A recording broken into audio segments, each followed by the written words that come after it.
there's this one particular photo that actually made me remember your name, which was in the 90s, where you got this famous photograph of Jonty Rhodes flying into the stumps to execute a run out, and I think this was in 1991. Could you just tell me how that photograph happened? How did you create it, and how did that affect you? Because that picture ended up being plastered everywhere, right? It was such a famous photograph.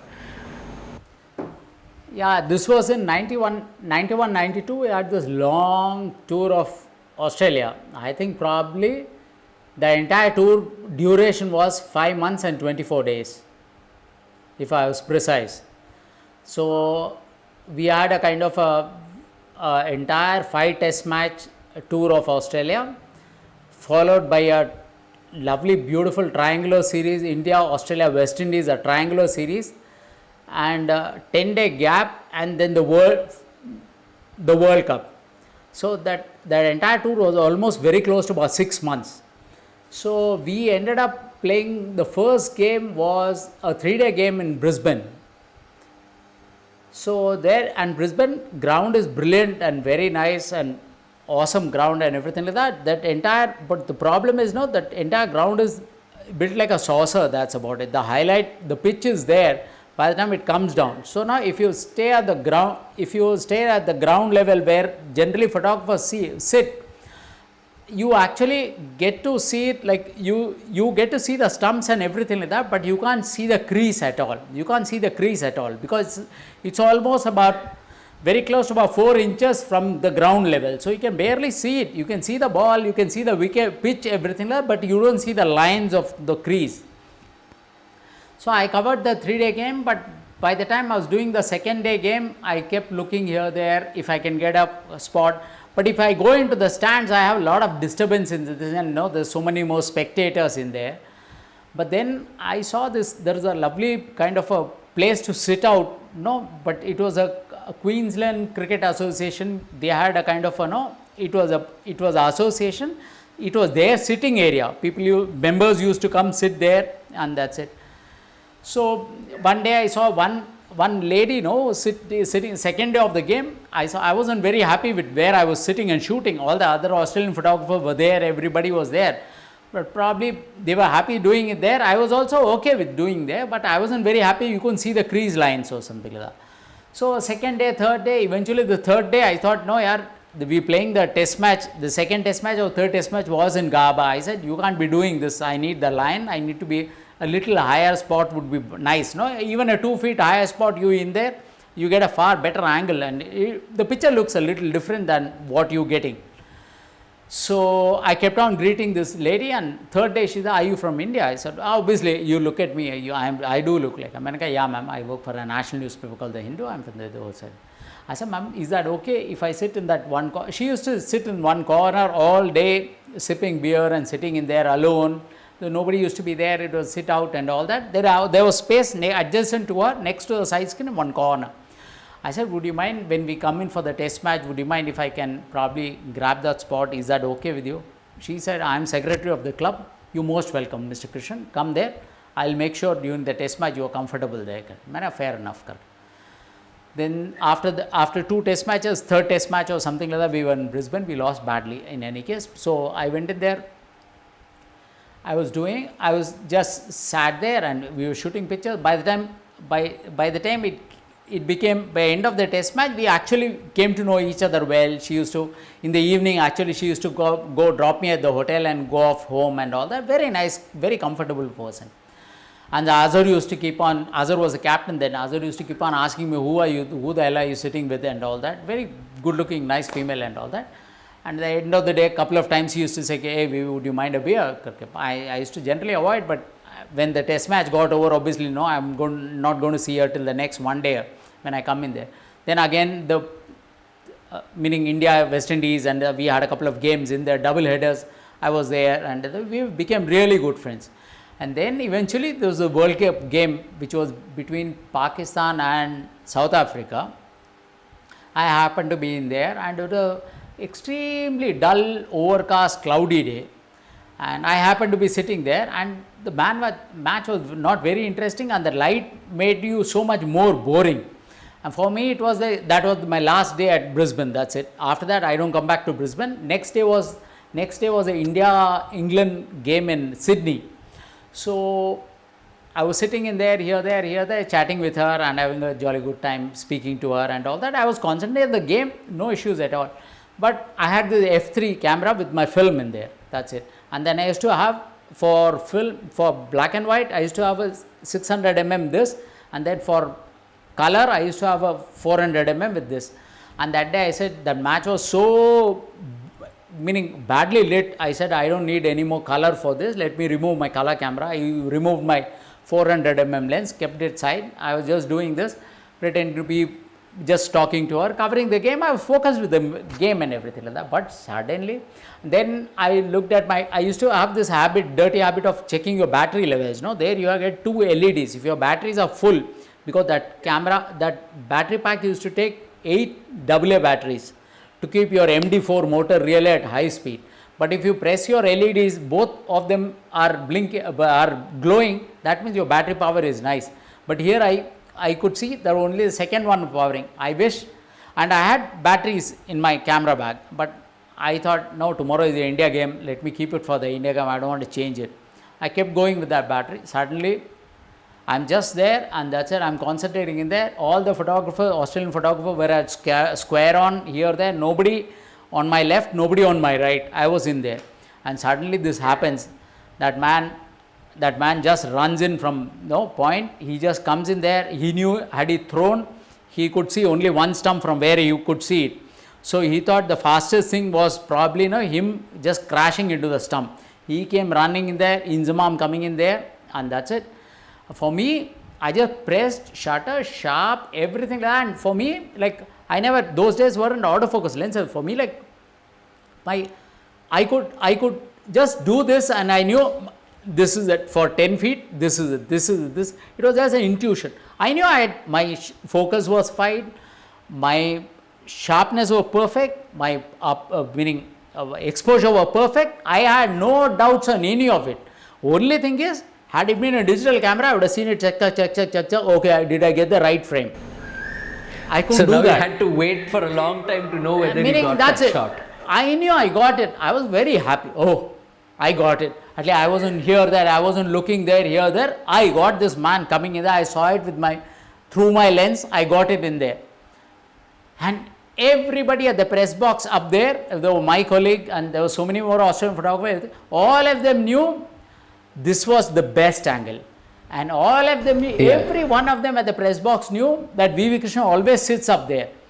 There was no television camera at my angle. They were all up there, here, there. And the other television camera, of course, television camera, there were about 21 cameras those days as well. By the time it was Channel 9 covering it. So so many more reporters came in there and looked down, is VV Krishnan there? And they said, hey VV, did you get it? I said, I got something. I didn't say, I got it here, there. I didn't want to boast myself. You process it, you go process it in there, you are the first, no? Because I didn't want to take any chances. I didn't want to use yesterday's chemicals, nothing. And this woman was so excited. She said, Vivi, did you get it? Manaka, yeah, I got it. Shall I get a beer? I said, no, this is no more time. Manaka, I want to just go. Let the match get over. I want to go to the room. Said, no. Today is special. I'll come to the room. I want to see to it. And you won't believe it. I went to the room. She came with me to the room. She dropped me. Generally she used to drop me at the Park Royal and leave. That day she dropped me at the Park Royal. She came along with me to my room. I developed my film. Look, I didn't want to scratch my neck, nothing. I just hung it. With a dryer, I dried it, then looked through the loop. I think I got it. And by the time I went into my dark room, there were almost 6-7 reporters who had already come there just to see the picture. I went in there, it was like Jane Bhi Do Yaro, no? Jane Bhi Do Yaro, I remember this film, no? Where they had this, some murder happening, and this, that was the only time in my dark room, there were about 10 people in my dark room inside the loo. There was no dark room, that loo was converted, bathroom was converted into a dark room. Yes, of course. Yeah. And you had about 8 people in the dark room, under the fluorescent light, no? Red light, I make a print. I said, you can't make much out of it. Because as a photographer, I'm used to that red light. I can actually read in the red light. So eventually I processed it, made it, fixed it, got in there, and I got a hug from all of them. It was so much. But as always, no, beggars can't be choosers, but I only wish those damn 8 batteries were lying in my bag. That's it. Had I put it in there, that picture would have been 300 times far superior than what actually I have. But I don't want to repent what I got. At least not too many people have it. Nobody saw it. Yeah, I mean, eventually I can't even imagine what you and the other the photographers would have been thinking when you were looking at this picture, because it was so immediately special. I remember watching that match. I was like 6 or 7 years old, and I was watching it live, and I could barely believe what happened because it happened so fast. He was Jonty was running in. He dived at the stumps. He crashed into it, ran the guy out, and before you realize what happened, it was over. And to imagine now, if I watch those videos on YouTube, to imagine that you were clicking it from a very different angle. I can't even imagine what it must have been like to see the picture when you got back to your dark room. And what I like is, no, it's that what I like about that picture, it doesn't need a caption. It has the entire story in there. It has Inzamam trying to rush and reach the crease. It had Jonty in the air coming to kill the stumps, reach the stumps, and you had Imran Khan up there. He's got his gloves up there and he's cursing Inzamam, no, why the hell you came in here and you running back in there? He's the captain. That's it. The whole picture has a story, that's what it is. But then I don't want to see, people say, I wish you didn't color. Nobody knew that ball, no, this would happen, that ball, this would happen, that over. And at least I am happy I didn't follow the footsteps of so many more people who went on to square on. They got Jonty Rhodes' foot. They only got Jonty. There were about 4 photographers at square on that day, and they only got Jonty Rhodes flying. But they couldn't see his face. They could see nothing. They could only capture his feet. That's about it. Shoe sole. You can't see Jonty's face. You can only see a pair of shoe sole, in the air. Yeah. So, what was the impact of that photograph for you? Yeah, meaning that was a story by itself, and after that, meaning it did get, much later it got, only thing is I came back to India after that, and after that we went out to South Africa, and by that time that entire photo was in about huge posters all over South Africa. Is it a bird or a plane? Is Jonty. That was a slogan. And we played the first test match in Wanderers, I think. We played the first test match at Wanderers, India versus South Africa. And I happened to be at a lovely, nice angle, and South Africa, you could sit wherever you wanted. I didn't stay at the Vidka here, there. I was at the stands, that's it. And then there was these young people who came in there. Are you from India? I said, yeah.